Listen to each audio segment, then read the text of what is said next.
Greg Tepper, Dave Campbell's Texas Football and TexasFootball.com here for Texas Football today at the THSCA Coaching School and Convention, joined by a celebrity again, the head coach of the Angleton Wildcats, Coach BJ Roark. BJ Roark, oh my gosh, Ryan Roark. I've got BJ Foster on the mind. How often does that happen a lot? People are just like, oh, hey, you're the guy who coaches BJ Foster. Not all that often, but it just happened now. Coach Ryan Roark here for Angleton. And, Coach, the last time we spoke, I feel like it was in the middle of the season, and I feel like you guys were starting to get hot.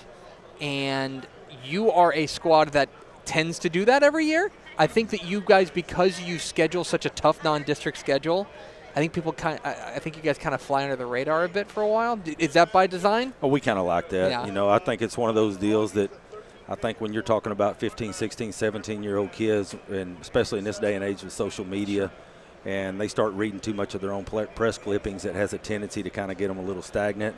And we're going to check their egos at the door each and every week by scheduling tough, by us coaching hard with our kids. And, you know, the object of the game is not to win the first one and not win any of the rest of them. The other one is to be hot at the right time when you're heading into the playoffs. Well, and what's interesting is that you schedule a lot of teams schedule non-district games that are difficult for the express purpose of getting those tough games because they're not going to get them in district. You've just decided, you know what, we're going to get it every week because it seems like your district is getting I think it's getting better every week, every year. It seems like the teams that you play tend to get better, and it's, you know, it's a challenge to stay on top. And I agree, and it's not that we schedule tough games in non-district on purpose. We don't have much of a choice. Yeah.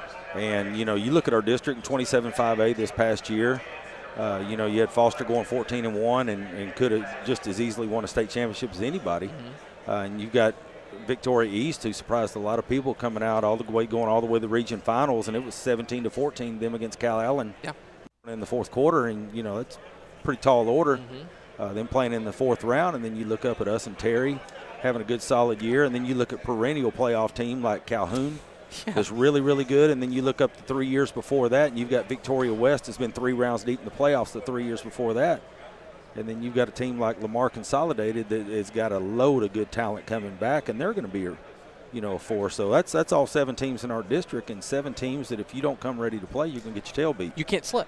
Like, there's not an off week. It's not like there's a week where you can say, okay, we can maybe take the foot off the gas a little bit. It's every single week. Although things should get easier, to bring it back full circle to my mistake at the top. BJ Foster is back, and that's a special cat. And we're excited about him. And you're right. I think that's probably a pretty good adjective to put on him. He is special. We feel like we have a lot of other good players to surround him with.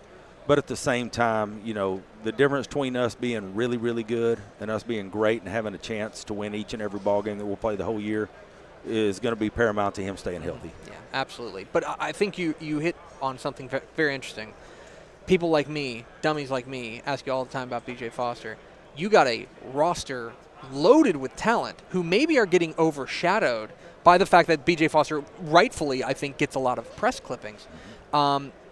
Who are some guys that we should know about? Who are some guys that maybe are flying just under the radar because of BJ Foster's? Well, I appreciate you asking about that, too, because, you know, BJ is a special kid, and he's a special talent. One thing that, you know, you can look at the pros and the cons and the negatives and the positives about him, but one of the things about that he has done, not only for me and for the rest of our coaching staff, but our entire program, he's brought an awful lot of recruiters and coaches onto our campus these last 2 years, especially this past spring. And when they're there looking at him, all of a sudden they're saying, oh, who's that over there? Or who's this other kid? And it's really helped the recruiting with some of our other kids. You know, I'm not in this thing to see how many recruits we can get to college. That's not my job. Our job is to coach these kids as hard as we possibly can and try to win as many football games as we can and do it the right way. But it's been really, really nice that a lot of these recruiters and all these different schools are showing up and seeing that we have other talent there besides B.J. Foster that can flat out play. And to answer the second part of your question about who are some of the kids that are kind of under the radar, you know, we've got a defensive tackle, 6'3", 285, kid named Hezekiah Cotlong. Can't teach that. It's just been recently offered by Air Force Academy, and he's got a lot of other schools on his radar now that have shown up that may not have known who he was at the start of the spring. We've got our starting fullback. You know, we're a wing T-type based team. Mm-hmm. So we've got another our starting fullback, and Tamarick Williams, that all of a sudden I look up and he's got 11 Division I offers. Is Houston, Memphis, UNLV, SMU, Louisiana Lafayette, to name a few. And we think that's going to be a pretty special backfield when him and BJ are in the backfield at the same time on the offensive side of the ball. We've got another young man named Everin Hawkins that has gotten a few offers in Division I AA's. It's kind of our Swiss Army knife, so to speak. He returns punts for us. He returns kicks. He plays a little bit of slide, a little bit of running back, and full-time defensive back. Just got offered by SMU a few weeks ago, Stephen F. Austin, to name a few. And then we've got another cornerback. It's Mikael Ross. He's a little first cousin of DJ Monroe, guy that you may have heard from 6-7 years ago at Angleton that played at UT. Little first cousin, and he's the fastest kid in our program, and he's just gotten recently offered by Houston Baptist. So, BJ is the main cog as far as the talent base, but we've got some other kids we feel like can really come in and contribute at a high level. I like asking this type of question to coaches like you, where your offensive style, even though you've got a star, right, is not predicated on star power. Your offensive style is everyone does their job, and then we go 5 yards, and then we do it again, Yeah, absolutely. And we'd not like to be a 4 or 5 yards in a cloud of dust. We think we're an explosive football team, but the type of offense we run is essentially it's an old school Odessa Permian wing tee, but we feel like it gives us a lot of balance. The reality of the situation is that while you do hit some home runs, you're not airing it out. You're not going for the 70-yard pass on every play. How do you get kids to buy into a situation where they're not going to be the superstar? They're not, especially in the age you mentioned of social media, of where it's like, there's all these highlights of guys making incredible plays, and they're watching SportsCenter. How do you get guys to say, hey, listen, you block that guy, and I'll block this guy, and then we're all going to win together? And I think that's essentially what you said, the winning part. When you continue winning and be a part of a winning program, kids want to be a part of a winning program. And they'll do whatever it takes to try to get on the field to be part of a winning program, whether it become a glorified blocker out at receiver part of the time or whatever the case might be. But the beauty of what we do offensively, there's a lot of balance things to it. So a lot of kids get their hands on the ball. Yeah. Not necessarily from a ton of slip screens like in a spread and things like that, but a lot of different ways within the context of our offense. But the one thing, like you said, how do you get kids not to get caught up in all this social media and I'm on the highlight reel and I'm on this or I'm on this?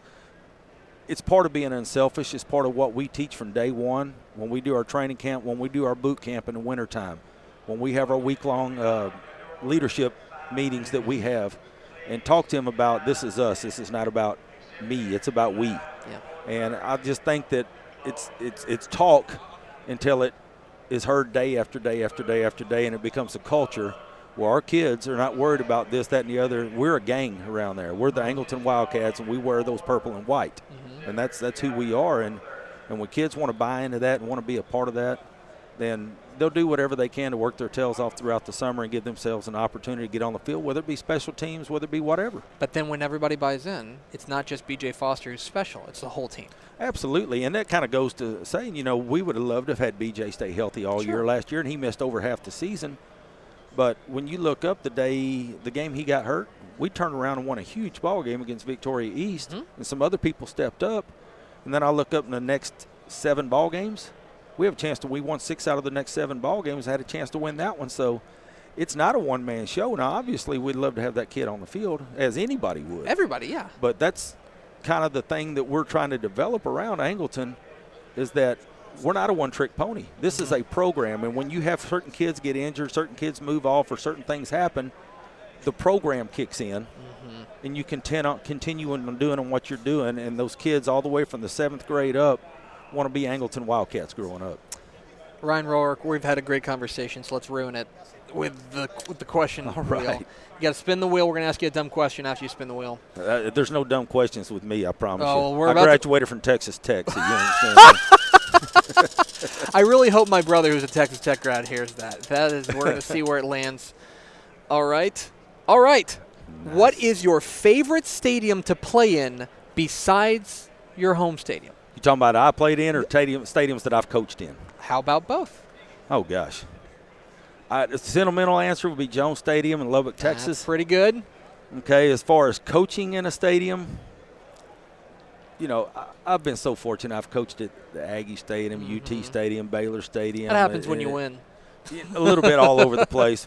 But I would say, because they don't let them play there as much anymore, especially over the last several years, at Darrell K. Roy Memorial Stadium. I actually got a chance to coach there, I think, 3 times back in the mid-'90s when I was coaching at Cuero as an assistant coach. That's pretty cool. That pain you to say as a Tech fan, as a Tech guy? Yeah, and especially since my oldest daughter, Riley, has just graduated high school, and she's going to UT this next fall. Oh, no! And so with me being a Texas Tech guy, it's taken me a little bit of time to get used to. Oh, well. But we're excited for her. Thoughts and prayers, Coach. Thinking about it. No Coach problem. Ryan Roark. Appreciate your time. Best of luck in 2017. Thank you very much.